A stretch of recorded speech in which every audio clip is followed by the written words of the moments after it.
Welcome to this very special live stream this month. And this is going to be focused on what we're calling hybrid people management and leading remote teams. A very, very warm welcome, depending on wherever you are on the planet. If you're in the Americas, good morning. Good afternoon for those of us here in Europe. I'm here based in London, also in the Middle East. Good evening. And also for those of you who've made it from Asia, then good evening to you. Thank you so much for joining the live stream. Actually, maybe what we should do as a very quick roll call is wherever you are dialing in from around the world, please do feel free to let us know where you're in. Give us a shout out to your location or to the organization that you work for. Again, a very, very warm welcome to the live stream this month. We're going to do this monthly. We were doing this bi-weekly, but I think it was just too much for us, probably too much for you. So every month we'll be doing these live streams. Again, this one is a very special one for us because we like to react to what we're seeing, hearing, learning from both from LinkedIn and both from our audience. So for those of you who don't know us, my name is Wayne Clark. I run an organization called the World Class Manager Organization, and we focus on building line management capability with managers all around the world. Our team is based here in the UK. We also have partnerships in Saudi Arabia, in South Africa, in Mongolia. A huge shout out to our Mongolian team as well. Awesome team. Also to Turkey and the Netherlands and also the US. So we work with our team all over the world, working on building essentially line management capability. And our focus has very much been how do we do that at scale? Lots of organizations, we work with lots of governments too. And a big part of what we wanted to do as part of these someone from South Carolina. Good morning to you in Myrtle Beach in South Carolina. A big part of what we wanted to do is these live streams is to share with you some of the best practices and things that we keep finding out all around the world. So again, hugely practical. I'm a big fan of the data. I'm a big fan of the trends. I'm even a bigger fan of the practical how-to stuff. And everything we wanted to share with you as part of this is based on how-to practical things that we've learned from great managers, great leaders all around the world. Very short intro, and we're going to kick off.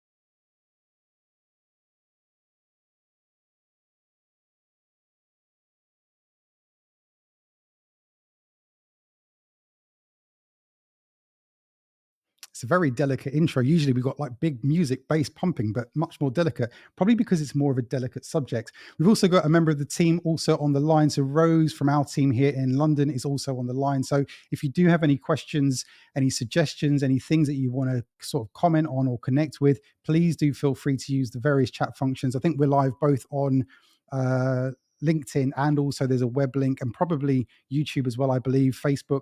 So please do feel free to use whatever chat function you have. Just let us know and we can try and either deal with that live online and we'll deal with that towards the end of the session. Or if we can't at the time to deal with that live, then we'll deal with it after the session. So again, we want to make this as interactive, as relaxed as possible. As we often say in the run up to these things, this is business casual. This is business casual attire only needed.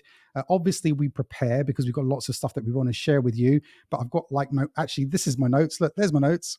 Plain and simple, not very structured, probably against all sorts of best practice to do with how you should write notes for these things. But we want to try and keep this as human and as real and as sporadic and fresh as possible. So we've got 6 big things that I wanted to share with you, 6 practical how-tos based on everything that we found. So let's jump into it. In terms of an organization, if you're new to these live streams, as a super quick intro, 60 seconds, we've worked now with over 100,000 managers in more than 50 countries around the world. We run a program called the World Class Manager Program. So we like to think that we speak from a very much evidence base based on observing some of the best practices, best managers in action around the world. And as you can imagine, and I've personally worked now with over 1,000 different CEOs, if you picture 1,000 CEOs on a spectrum from the deeply empathic who want to hug you all day to the clinical psychopath, I'm just joking, on the other side of the scale. And there's a lot to learn from that entire spectrum of best practice of management and leadership behavior. So as much as we can try and cram in to the next half an hour or 40 minutes or so,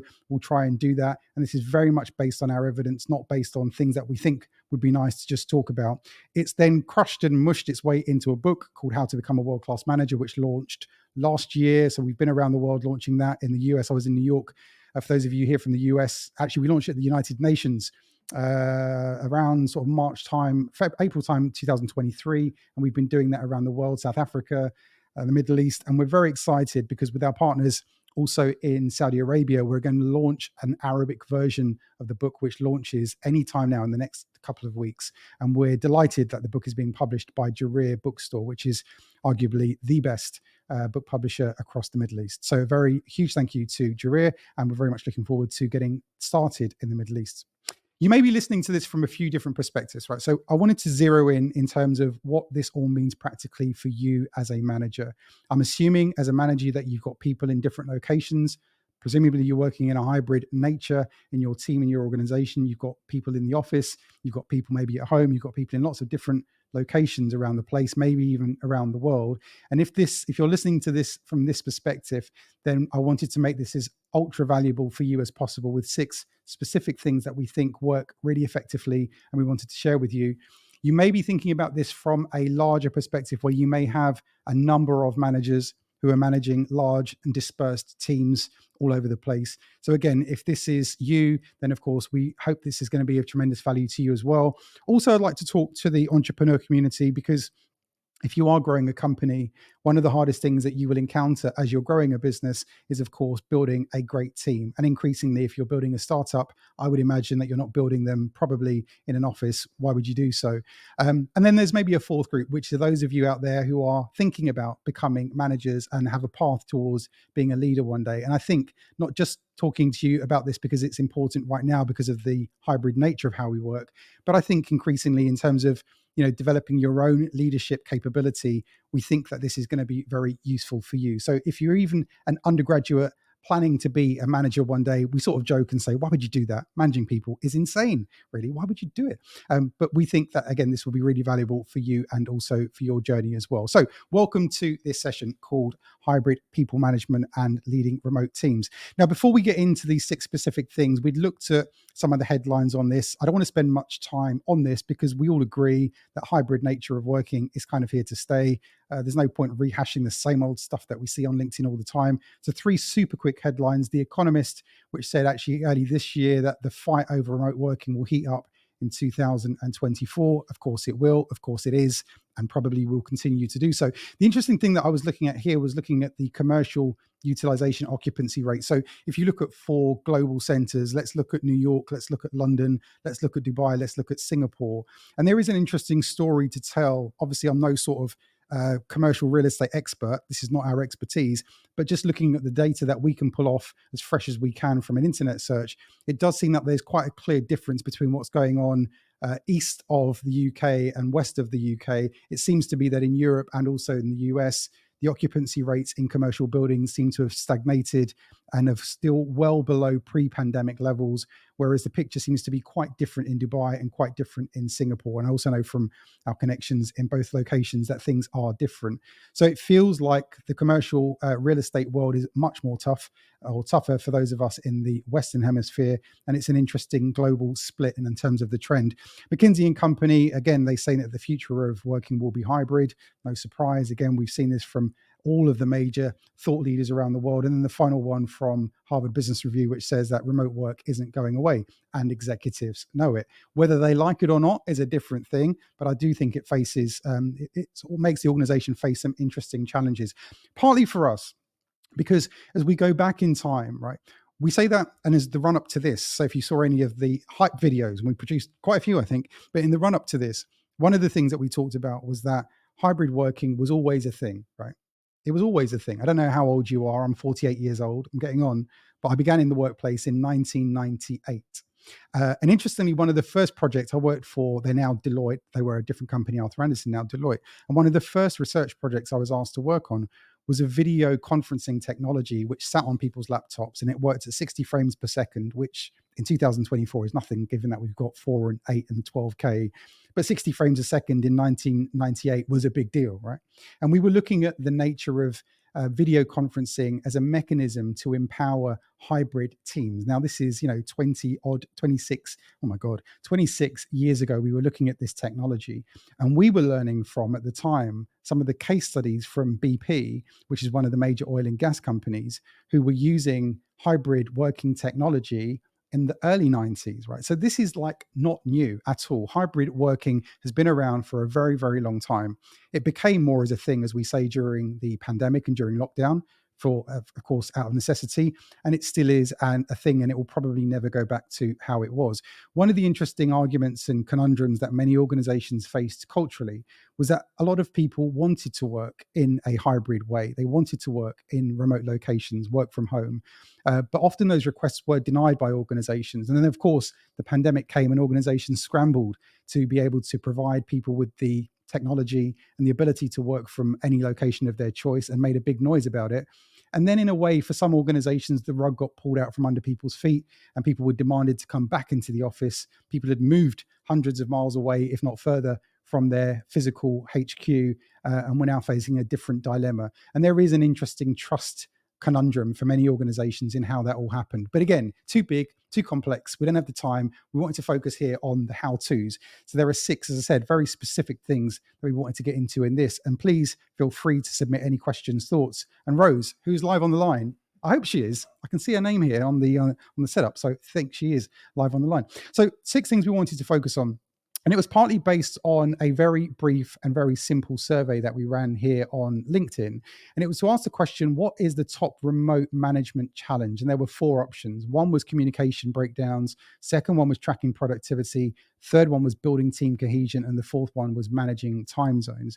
As you can see in the numbers here, there's a clear winner. That 59% said building team cohesion. So what I thought I would do for the purpose of the live stream was to share with you 3 things that we think work really effectively from looking at this from the perspective of managing remote teams, right? So you're a manager, you've got people in different locations, hybrid working nature. These are the top 3 things I wanted to focus on. We also ran another survey looking at this from the other perspective. So even though I might be a manager and I've got people in my team that I'm responsible for, I'm also reporting to someone else, and I might be working remotely. And of course, they've got the same challenge. So I wanted to look at this from 2 very different perspectives. And I think it's healthy because it's, a way of demonstrating empathy, right? We're all in a sort of sandwiched position if you're in a management role. Even though you may be a senior manager, a director, an executive of a company, we're still often in a difficult sandwich position. So we wanted to look at this from 2 very different perspectives. So we're going to share 3 things from what it means to look at managing teams, and 3 things that that people are telling us about how it might feel to be managed, and some of their big fears and concerns as well. First one I wanted to get into was looking at what we call this building team cohesion. So again, this was the highest scoring area, 59%. The interesting thing here is when we think about how do you build really effective teams, and if you go back in your experience, you may have been lucky enough to work with a manager who has built an exceptional team, or indeed you may have been in an organization where you built also an exceptional team. When you think of what goes into building an exceptional team, whether we're talking about the virtual world or the face-to-face in-person world, the same principles are at play. At the beginning of the lockdown, we were asked to do so many webinars with organizations talking about what great hybrid or great remote management looked like, that in a way we actually got sick of it in the end. I produced a load of free videos, and we published them and put them out there for free because I was bored of doing it. But actually, if you looked at the principles at play of what a great manager was doing in the virtual world, surprise, surprise, they were exactly the same things that great managers were doing in the face-to-face in the physical world. We found that the managers who excelled and had great connections with their team before the pandemic didn't seem to encounter many of the problems that those managers who didn't have that type of behavior encountered when the change in the working nature, of course, that was forced upon us in a way, happened. So when we look at this, when we look at building team cohesion, and you may have a hint now for the thing I'm going to say, is that we talk about understanding each individual in the team. And this might sound straightforward and simple. Well, of course, Wayne, we work with our people all the time. I understand each individual in the team. Maybe that is the case. Maybe you're one of those exceptional few that have invested enough time and energy to truly understand the nature of the challenges, the hopes, dreams, and the ambitions of the individuals in the team.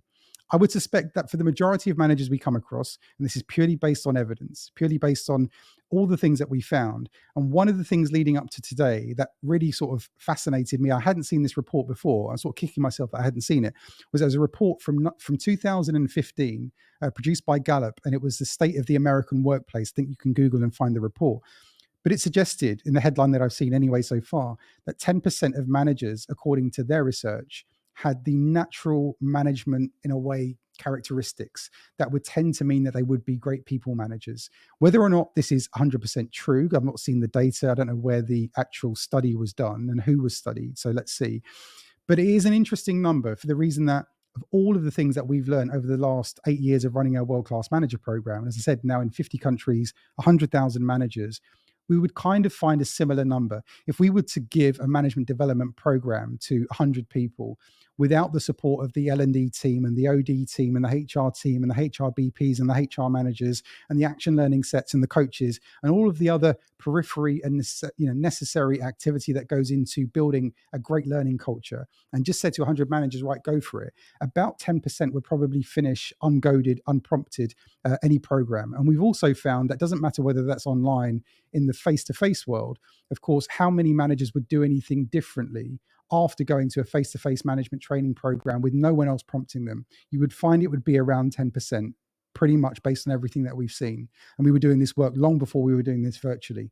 So when it comes to this, and the reason why I'm telling this long story is because if you think about how many managers will go out of their way to truly understand some of their individual team members in depth. What do they really want? What was their background like? What was their childhood like? Not saying that you should pry into people's personal stuff as much, of course, as people are willing to divulge, but the extent to which we can understand these individuals, not just from a work perspective, but all of them, their whole self, if you put it that way, is of course going to lend itself more towards building a better team cohesion. Why? Was because we're able now, once we understand the individuals in the team, we're able to start to figure out, okay, this is where Mary really needs some support. And actually, it turns out that Jake is really good at doing this. I realized that Jake had some experience in doing this before. Maybe Jake can help Mary.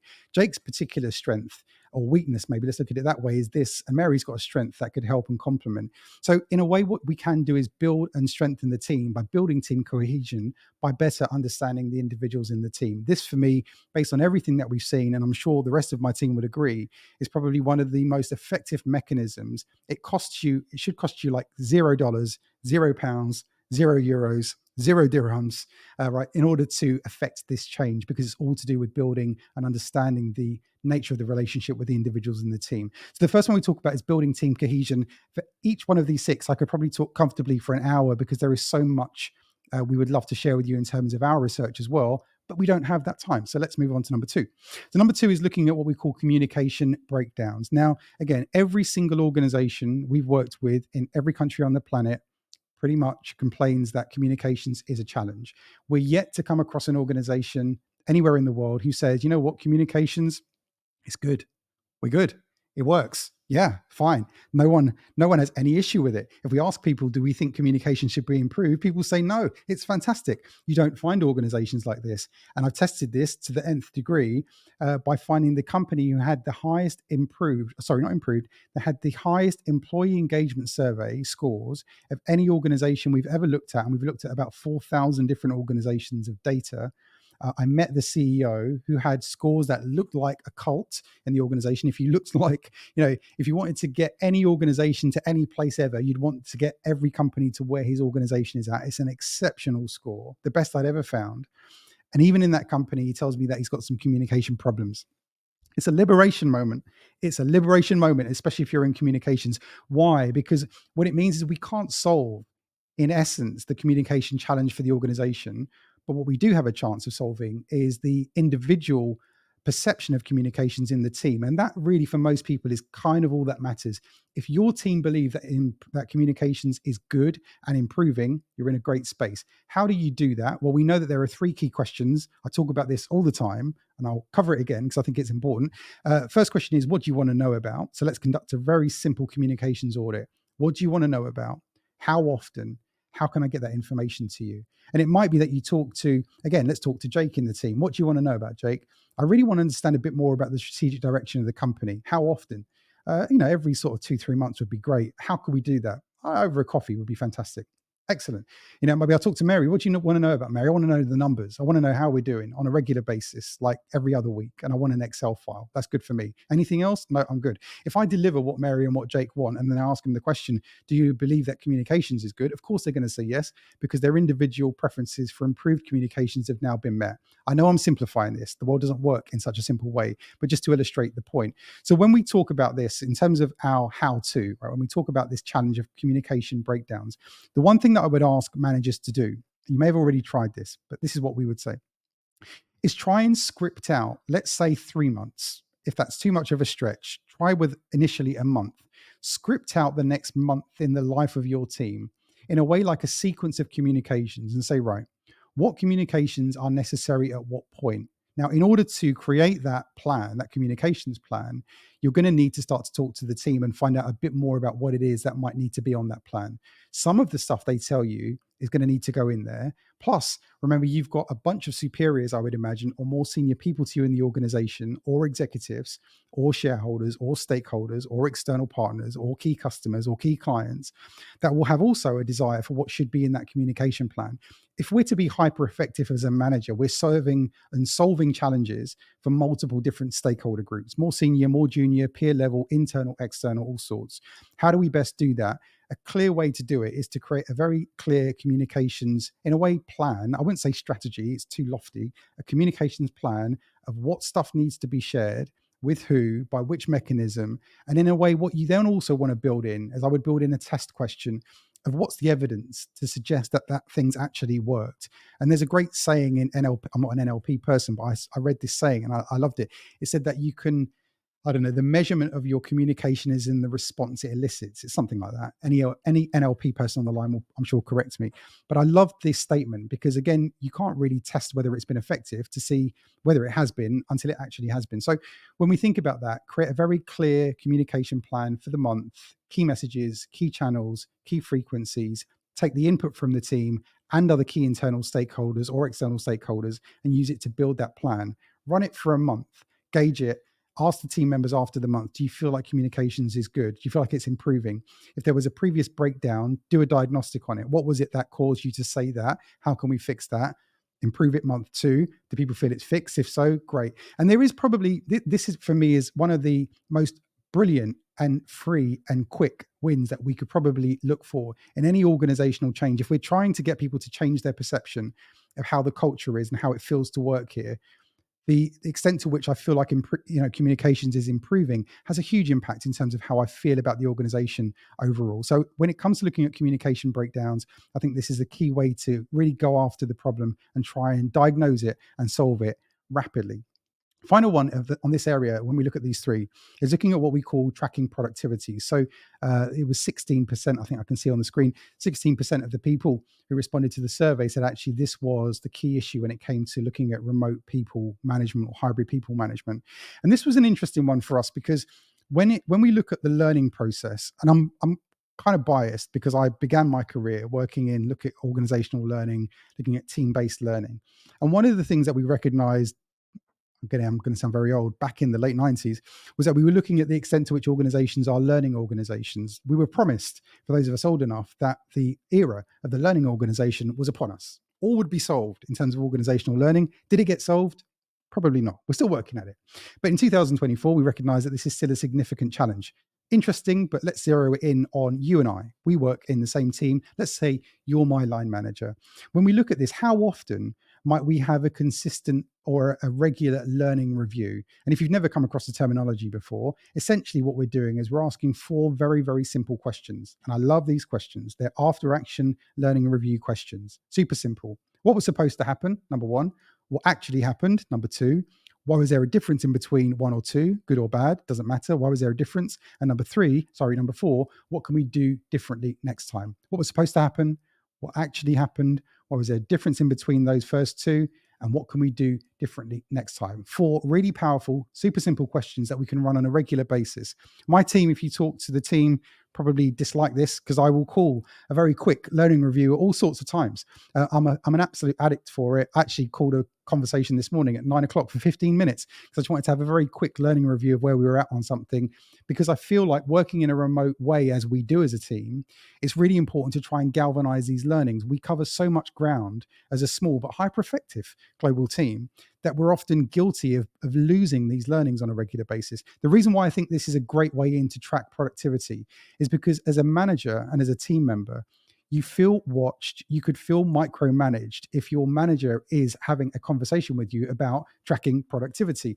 Of course, it's not the smartest way to do it. If you could have a conversation with a team member on a regular basis about key learnings, what's working, what's not working, how can we review this, it would be a much more evolved and probably sympathetic way to open up a conversation in terms of productivity, also for us as a manager to be able to understand what might be driving the breakthroughs or the breakdowns, and then what we can do about it in terms of improving productivity. Now, of course, let's face it, all of the activity we're talking about, that I'm talking about here, with learning, with management, with culture, with engagement, that we talk about with employee experience, that we talk about with customer experience, all of it is, of course, for one thing, right? Which for most commercial organizations is to maximize shareholder return. We're not, blind to the fact that this exists. If you're working in the public sector and you're a publicly funded organization, all of this, of course, is to ensure that you're utilizing public money in the most effective way possible to deliver a great result for the public or for society, or if it's an NGO or a charitable organization, right? So we recognize that all of this activity is about productivity. Of course it is. We're not ignorant of that. The key way to do it, though, I think is much more effective by approaching it through the learning route, because it means that we can have a more valuable conversation. And actually, if you're really interested in process improvement, it starts to unpick some of the things that we can then change, that of course then change the outcomes.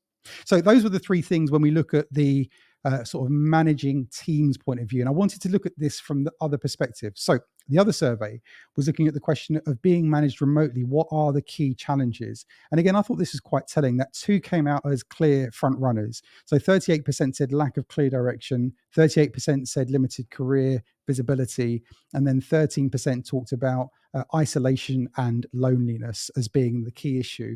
And there was, because work-life balance was 10%. Now, again, like the first one, I wanted to concentrate on these first three, and we can get into this. Now, when we talk about this first one of called limited career visibility, I mean, this is an interesting one, again, in terms of if you took an average number, I'm not saying average, if you took a random sample of, I don't know, 50 or 100 employees in an organization and asked them the question, when did you last have a really good check-in when it came to a career development conversation with a line manager? Now, you may be in the lucky minority that you're having a very structured conversation with a line manager about development, about your career on a regular basis. If you are, excellent. Name and fame whoever that manager is in the chat, and we'll try and shine some spotlight on them, right? Because this is more rare than it is common. So when we talk about these regular career development check-ins, we think that this is one of the most important things. Now, this isn't a replacement for having a very structured appraisal conversation, development planning, career planning conversation. What we're talking about here, and certainly something which goes to one of the last points we'll talk about with isolation and loneliness, is something that feels a bit more sporadic. And it feels like, again, the extent to which you understand the individuals in the team is probably going to give you a clue and a cue of when this type of conversation would be a smart one to have. For some people, they don't have, let's say they don't have any ambition. They're quite happy to do a great job and do the job that they're doing, in which case they're kind of okay. They're content in what they're doing. For other people, they're much more ambitious and they probably need this, especially if we're worried about hanging on to really great talent in the organization, that we probably want to up the frequency and, of course, the quality of these regular check-ins in terms of career development. It can feel tremendously isolating being in a remote location, not interacting very much with people in the office. And even when you are in the office, to what extent do you know some of those individuals because you haven't had an opportunity to build those social networks? So having, being remote can tremendously impact in terms of the career visibility. Now, this is where this becomes a little bit not confrontational, maybe a bit contentious is a better word to use for us as people managers. Now, when I go to university, I lecture at City University. I'm there next week, I think, at City University Bayes Business School. So I lecture to undergraduates, to master's students, and also I've done the MBA program also here in London and also in Dubai. When I talk with those that are about to go into the workplace, I talk to them about what I consider to be the dream manager, right? Not the dreamy manager, but the dream manager from many perspectives is looking at two things. When we look at great management, and if you were going to choose a great manager to work for, you probably want them to sort of exhibit a lot of different behaviors, but let's focus on two. One is that they are well networked in the organization from a people development point of view. It's very unlikely that an individual who's poorly networked as a manager is going to be able to open up development opportunities for you across the enterprise, across the organization, if they're poorly networked themselves, right? It's kind of impossible for them to do that unless you've got this exceptional HR, L&D, OD team that are making these proactive plays into your development conversations, which in most organizations, they've been unbelievably resource constrained and are being scaled back because of cost implication. So let's assume that the manager isn't the best at doing that. It's going to be hard to access opportunities across the organization. The second big thing is that the manager then understands you as an individual and takes time to do that, as we've just talked about. Now, this is the key. This is the key confrontational thing, I think, here for us as managers, is to what extent do we then build our own internal networks to make sure that we can create, proactively create development opportunities for the individuals in our teams. It might be that you're in an organization which is tremendously resource constrained, that, there might not be any money to spend on training programs, and there might not be training and development budgets. That might be quite impossible for you to write a business case for and get agreed. In which case, it doesn't mean that the ambitions of the team then stop, right? Of course, that's not the case. The ambitions of the team are always there. The ambitions of the individual are always there. How can we make sure that we're opening up enough development opportunities as possible? Why is this important? Well, according to what we found from our data of looking at 15,500 managers across the 100,000 who've been through our program, 50% of the organization will leave because they don't feel grown and developed. 50%. It's a huge number. So regular, what I would call check-ins to solve this, what we would call limited career visibility problem, is massive. The challenge for us as managers is how well do we also understand the organization in order to try and solve some of these issues. The second one is then looking at what we would call the clarity of direction. And again, this in a way challenges us as managers in a similar way to the point I've just covered. The key here is that we would want our managers to play a proactive role in not just repeating organizational strategy and the direction that the organization or the team or the department are going, but that they would actually understand it well enough to be able to, in a way, create a conversation with me as the most junior person in the company that makes sense to me, point A. But really, what I'm more interested in it just making sense is that I can see that there's something in it for me. Right? I'm not saying that human beings are all selfish. I'm an economist by training, and I like looking at incentives. Believe that this is quite important. But of course, most people are interested in what's in it for them. Why wouldn't they be? Of course, they should be. So we're hoping that the role of the manager, or the manager plays a role where they're proactively translating this important, complex, strategic information to something relevant, useful, and selfishly interesting for the individual in the team. It's quite a hope in many organizations. Why? Because most managers don't understand it themselves. So again, when it comes to this, and this is quite confronting for a manager, for many managers, is to what extent could you go out of your way? And of course, you've got busy schedules. There's not like you're looking at your diary over the next month or two and saying, you know what, I've got days that are totally empty. Maybe I should go and spend some more time with an exec and find out about what's going on with the strategy. This isn't usual behavior for most managers because the diary is really full. But it might be something that we could proactively plan for. And it might be the next 3 to 4 months that we're going to take some time out. We're going to do a better job of understanding what the strategy is. Maybe there's a chance I could get a conversation with our CFO or with the CEO or the CMO or the CHRO or the CTO. Lots of C's, lots of letters, lots of O's. There's lots of senior people in the organization who in theory should understand the strategy better than you do as a manager.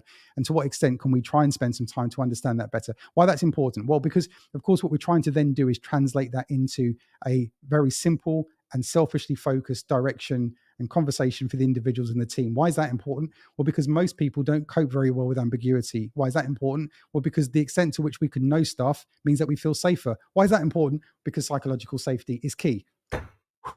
We got there. So again, the link here is how do we make sure that people do feel safe, and you feel safer in environments where you feel like other people know what's going on. And therefore, if I know that this is the plan, I know this is the strategy, I know this is where the investment's going to be placed, I know this is where the effort should go, I know this is where the energy is, it's much easier to align my goals, my next 3 to 6 month development plan. And it's more likely if it's aligned to the goals of the organization and it requires an investment business case for it, it's probably going to get signed off and get agreed because it absolutely matches what we're aiming to do.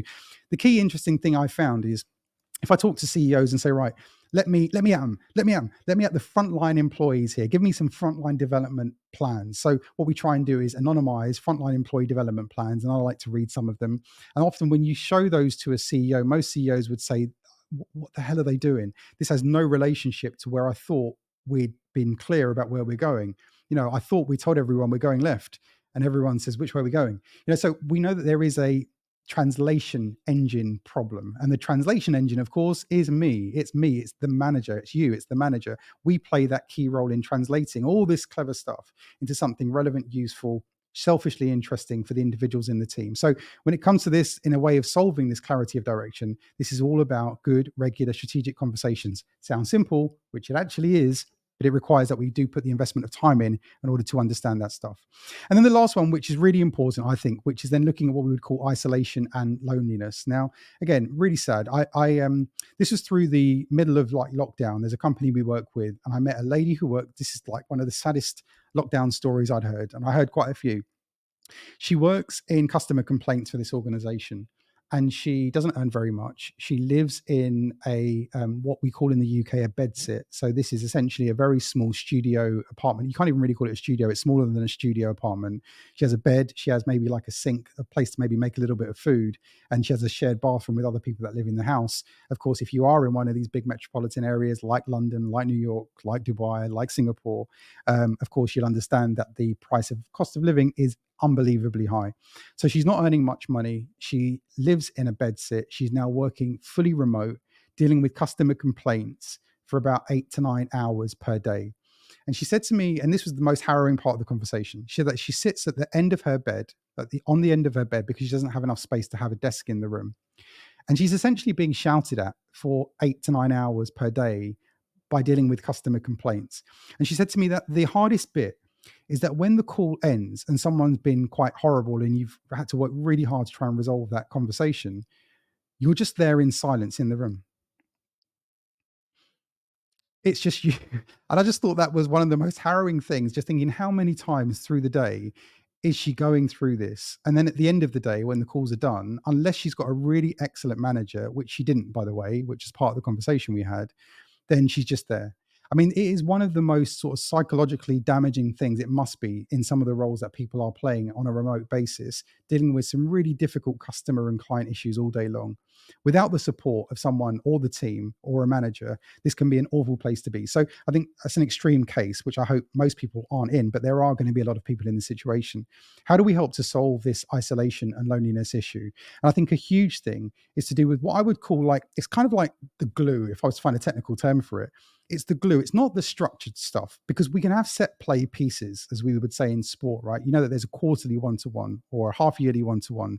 There's an employee survey that happens. There's a regular team briefing that happens. There's a team catch up. There could be like some sort of team quiz thing. I don't know. But it might be that those are the set play pieces. The stuff that creates that more relational moment between individuals as human beings, as it would naturally happen in a face-to-face office, right? I can walk outside the door, bump into people, and have sporadic, unplanned conversations. And it's what you would call that sort of social capital. It's that glue that binds the whole thing together. That is possible to create virtually. Of course it is with remote team, but it means that we as managers have to work quite hard to ensure that we're doing that. And that could be a funny thing that we're going to send to someone on WhatsApp, or something that they would enjoy learning about, again based on my first point, going all the way back to point one, which is to what extent do we understand the individuals. And it might be that some people are unbelievably resilient. They've got a natural capacity to cope with the difficulties of working in this way, and in a way kind of thrive on it. We know this from talking, we did some work with Oxford University. I mean, it was some unbelievable professors learning about happiness, mindfulness, and we found out from one of the professors' research that actually some people don't have any issue to do at all with this. In a way, they kind of thrive in such an environment.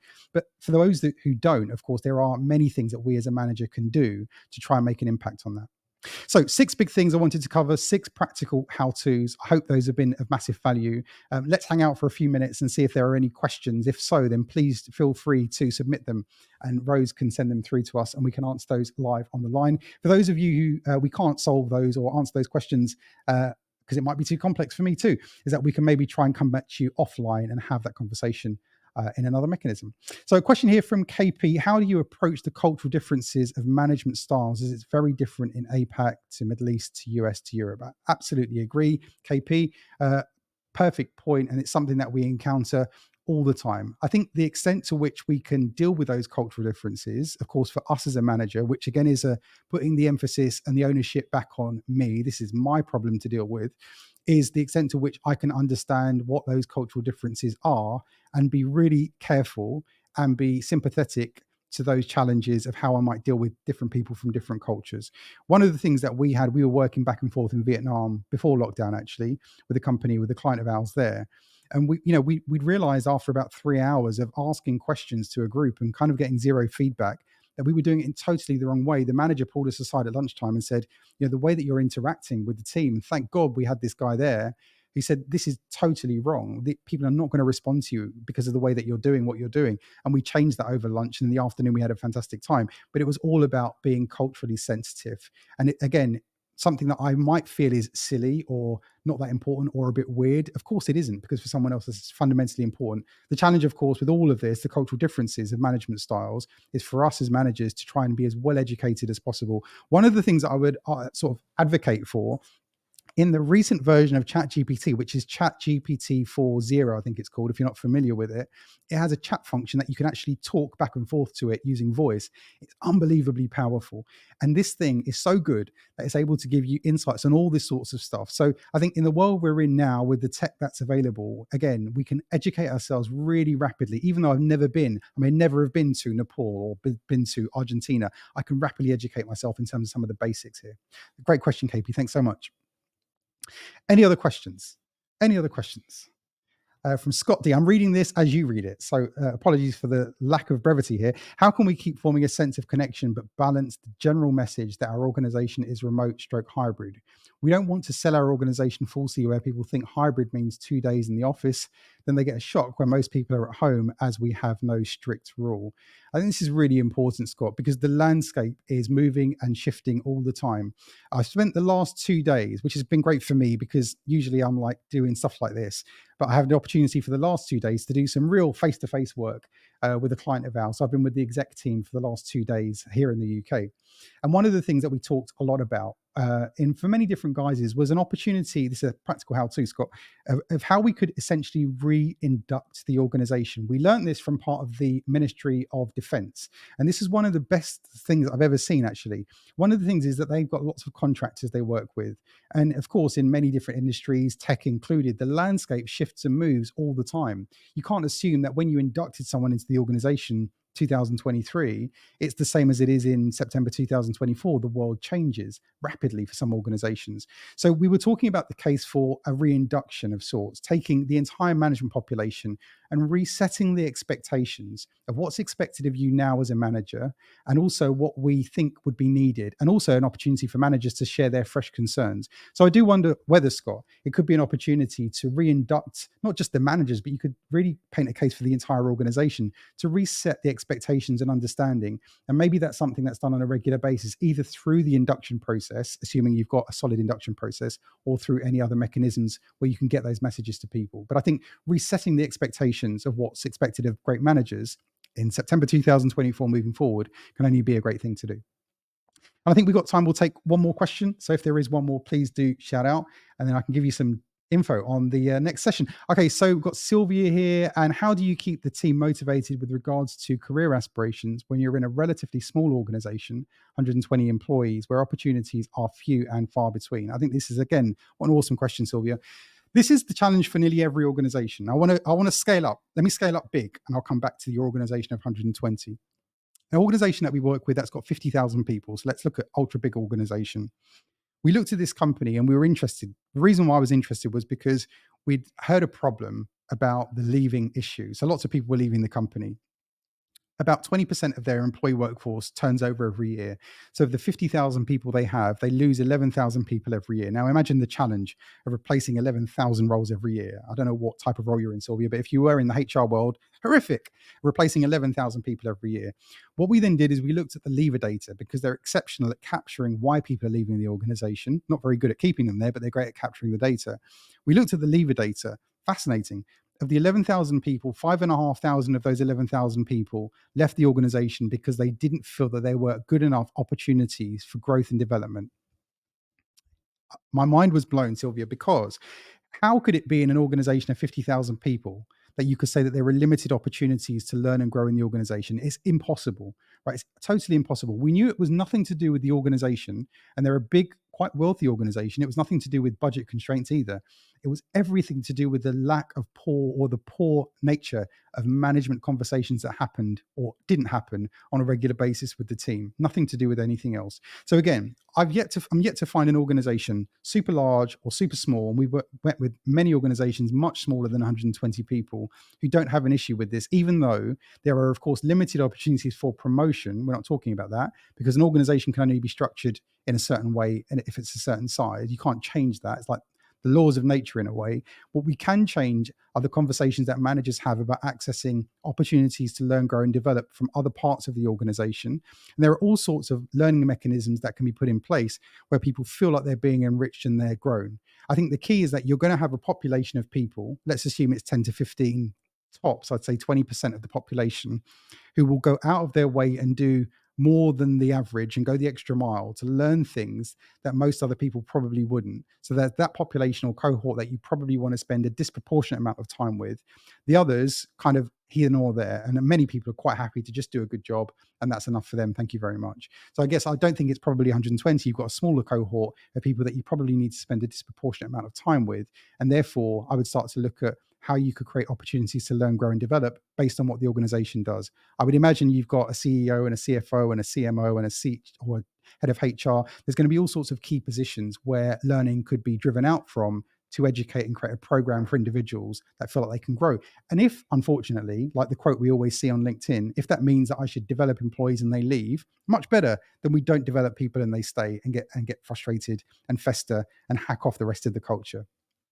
So that said, thank you very much, Sylvia. And again, huge thank you for those of you who've been dialing in for the session. As I said, we're going to run these now every month. The next one is going to be in October. We're actually going to send out a communication on LinkedIn and other platforms tomorrow morning. And we're going to host it in October. That one's probably going to be live from Croatia, I think. We'll try and do them in different locations as we move around. And we're going to get into a really important topical issue for you personally. And the topic is called how to get paid more, right? This is all about how do we better realize our individual value as a person.